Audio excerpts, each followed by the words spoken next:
और अगर आप सीधा डेली चार्ट का ट्रेंड देख के सीधा 1 मिनट टाइम फ्रेम में कूद जा रहे हो तो भाई आपका कुछ नहीं हो सकता, सिर्फ स्टॉप लॉस ही हिट होगा और फिर मार्केट को आप खुद गाली देते हो। कभी डेली चार्ट कुछ और बोलता है, 15 मिनट का चार्ट कुछ और बोलता है, और जब सारा एनालिसिस करके आप एंट्री लेते हो तो मार्केट वहीं से उल्टा घूम जाता है। अब आपने ये जरूर नोटिस किया होगा, आपने यहाँ पे शॉर्ट साइड का ट्रेड लिया, मार्केट थोड़ी देर आपकी डायरेक्शन में चलता भी है कुछ इस तरह से, ठीक है, आपको लगता है वाह वाह क्या ट्रेड लिया है, और फिर जब थोड़ी देर बाद आप देखते हो अपना ट्रेड, मार्केट कुछ इस तरह की कैंडल बना के आपका स्टॉप लॉस हिट कर चुका होता है।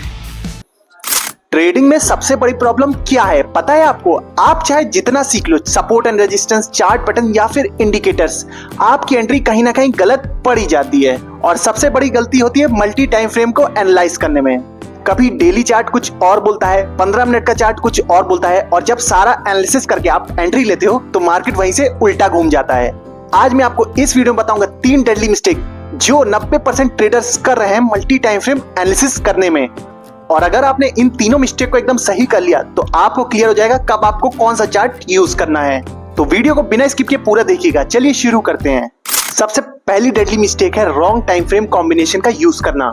सबसे बड़ी गलती यही है कि लोग गलत टाइम फ्रेम कॉम्बिनेशन का यूज करते हैं। फॉर एग्जांपल, कुछ लोग क्या करते हैं, डेली चार्ट लगाते हैं, उसमें ट्रेंड देखते हैं, अप ट्रेंड है, उसके बाद सीधा 1 मिनट के टाइम फ्रेम में आके एंट्री प्लान कर लेते हैं। भाई कैसे कर सकते हो ऐसा? 4 घंटे पे जो ट्रेंड आपको दिख रहा है, अप ट्रेंड है, उसमें आप उसको देख के 1 मिनट में कैसे एंट्री ले सकते हो? 1 मिनट में इतना चॉपी मार्केट होता है, इतनी जल्दी जल्दी ऊपर नीचे होता है, किस हिसाब से आप उसमें एंट्री बनाओगे? और इसी वजह से आपका स्टॉप लॉस हिट होता है। भाई ऐसा अगर आप करोगे ना तो आपको कभी भी मार्केट में सही सिग्नल मिलेगा ही नहीं। आपको हमेशा एक लॉजिकल रेशियो को फॉलो करना है। Higher time frame trend confirm करने के लिए, मीडियम टाइम फ्रेम सेटअप ढूंढने के लिए अपना, और लोअर टाइम फ्रेम अपनी एंट्री को प्लान करने के लिए। इस हिसाब से आपको मल्टी टाइम फ्रेम एनालिसिस का यूज करना है। फॉर एग्जाम्पल, अगर आप डेली टाइम फ्रेम में ट्रेंड चेक कर रहे हो, उसके बाद आपको 1 आवर में अपना सेटअप ढूंढना है और 15 मिनट की चार्ट पे एंट्री लेनी है। और अगर आप 4 घंटे में ट्रेंड चेक कर रहे हो तो आपको 15 मिनट टाइम फ्रेम में अपना सेटअप ढूंढना है और 5 मिनट की चार्ट पे आपको अपनी एंट्री प्लान करनी है। इस हिसाब से आपको कॉम्बिनेशन यूज करने टाइम फ्रेम के, तब जाके आपकी एंट्री सही हो सकती है। और अगर आप सीधा डेली चार्ट का ट्रेंड देख के सीधा 1 मिनट टाइम फ्रेम में कूद जा रहे हो तो भाई आपका कुछ नहीं हो सकता, सिर्फ स्टॉप लॉस ही हिट होगा और फिर मार्केट को आप खुद गाली देते हो। अगर आपको अच्छे से मल्टी टाइम फ्रेम एनालिसिस सीखना है तो इस पे क्लिक कर सकते हो, लेकिन तीनों मिस्टेक सुनने के बाद, और लिंक डिस्क्रिप्शन में भी है वीडियो का। लेकिन ये वीडियो पूरी देख लो, उसके बाद देखना, आखिरी में भी चिपका दूंगा एंड स्क्रीन पे। अब दूसरी जो डेडली मिस्टेक है वो है इग्नोरिंग द मार्केट कॉन्टेक्स्ट। इसका क्या मतलब है? देखिए स्क्रीन पे आपके 1 आवर का चार्ट है।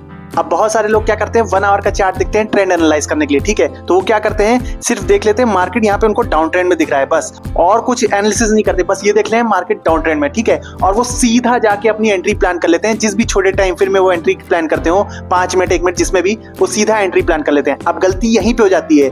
अरे भाई बड़े टाइम फ्रेम को सही से पहले एनालाइज तो कर लो। डाउन ट्रेंड में है ये तो हमको भी दिख रहा है, आपको भी दिख रहा है, सबको दिख रहा है, लेकिन आपको बड़े टाइम फ्रेम में ये भी तो एनालाइज करना है कि आप जिस समय ट्रेड लेने जा रहे हो छोटे टाइम फ्रेम में, क्या उस समय मार्केट कहीं बड़े टाइम फ्रेम में अपने सपोर्ट या रेजिस्टेंस पे तो नहीं खड़ा है। अब जैसा कि यहाँ पे दिख रहा है मार्केट अपने एक सपोर्ट पे, मेजर सपोर्ट पे खड़ा है, ठीक है, और आपको पता है बड़े टाइम फ्रेम में जो भी सपोर्ट और रेजिस्टेंस होते हैं वो बहुत अच्छा वर्क करते हैं। मतलब अगर सपोर्ट पे आ गया है मार्केट तो वहां से ऊपर जाने के चांसेस होते ही हैं, ठीक है। और आप लोग क्या करते हो, बस ट्रेंड देख लिया 1 आवर के टाइम फ्रेम में और सीधा छोटे टाइम फ्रेम में जाके उसी डायरेक्शन में ट्रेड ले लिया, और इसी वजह से आपका स्टॉप लॉस हिट होता है। और फिर आप सोचते हो मल्टी टाइम फ्रेम एनालिसिस करने के बाद भी हमारा लॉस हो रहा है, तो उसकी असली वजह यही है कि बड़े टाइम फ्रेम के कॉन्टेक्स्ट को आप इग्नोर कर देते हो, उसके सपोर्ट एंड रेजिस्टेंस को एकदम इग्नोर करके छोटे टाइम फ्रेम में जाके तुरंत एंट्री ले लेते हो। अब जो लास्ट मिस्टेक है वो डेडली भी है और साथ ही में बहुत कॉमन है, जिसको आप हर रोज गलती कर रहे हो मार्केट में, ठीक है, वो क्या है, 1 टाइम फ्रेम पे डिपेंडेंसी होना। अब देखिए जब आप ट्रेडिंग करने बैठते हो तो आप 4 घंटे का टाइम फ्रेम एनालाइज कर लेते हो, 1 घंटे का टाइम फ्रेम भी एनालाइज कर लेते हो, लेकिन जब आपको एक्चुअल ट्रेड में एंट्री करनी होती है तब आप एक ही टाइम फ्रेम पे पूरा तरह से डिपेंडेंट हो जाते हो। अब इसका क्या मतलब है, देखिए मान लिया आप 5 मिनट टाइम फ्रेम में एंट्री और एग्जिट करते हो, ठीक है, अब 5 मिनट के टाइम फ्रेम में यहाँ पे एक रेजिस्टेंस बना हुआ है, ठीक है, तो अगर मार्केट यहाँ पे अप ट्रेंड में ऐसे चला आ रहा है, ठीक है, अप ट्रेंड में ऐसे चला आ रहा है, और आपने इस ट्रेड को लेने से पहले ये भी देखा था कि 4 घंटा जो बड़ा टाइम फ्रेम है उसमें मार्केट बुलिश है, ठीक है, लेकिन आप गलती क्या कर देते हो, अब 5 मिनट टाइम फ्रेम में जैसे ही मार्केट इस रेजिस्टेंस पे पहुंचती है और आपको एक रेड कैंडल दिखती है कुछ इस तरह से बड़ी हुई इनगल्फिंग कैंडल, आप क्या करते हो, यहीं पे अपनी एंट्री बना लेते हो शॉर्ट साइड की और अपना एसएल यहाँ रख देते हो, ठीक है। अब आपने ये जरूर नोटिस किया होगा, आपने यहाँ पे शॉर्ट साइड का ट्रेड लिया, मार्केट थोड़ी देर आपकी डायरेक्शन में चलता भी है कुछ इस तरह से, ठीक है, आपको लगता है वाह वाह क्या ट्रेड लिया है, और फिर जब थोड़ी देर बाद आप देखते हो अपना ट्रेड, मार्केट कुछ इस तरह की कैंडल बना के आपका स्टॉप लॉस हिट कर चुका होता है। आप इससे रिलेट कर पा रहे हो तो कमेंट में जरूर बताना, ठीक है, ये आपके साथ बहुत बार हुआ होगा। और आपके साथ ये इसीलिए होता है क्योंकि आपने यहाँ पे हायर टाइम फ्रेम को ट्रेंड को इग्नोर कर दिया।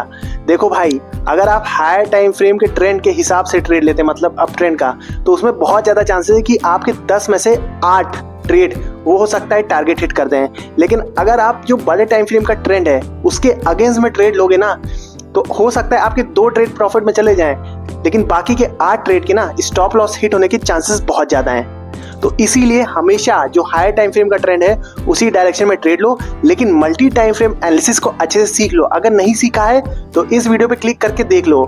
और आपको ये जानना है कि मल्टी टाइम फ्रेम एनालिसिस में भी लोग क्यों ट्रैप हो जाते हैं, ये तो मैंने मिस्टेक्स बताए, इसमें ट्रैप क्यों जाते हैं, तो इस वीडियो पे जरूर क्लिक करके देखना, ठीक है। और अगर आपको बड़े प्लेयर की तरह सोच के अपना ट्रेड प्लान करना है तो स्मार्ट मनी की सीरीज जरूर देखिएगा, लिंक डिस्क्रिप्शन में है।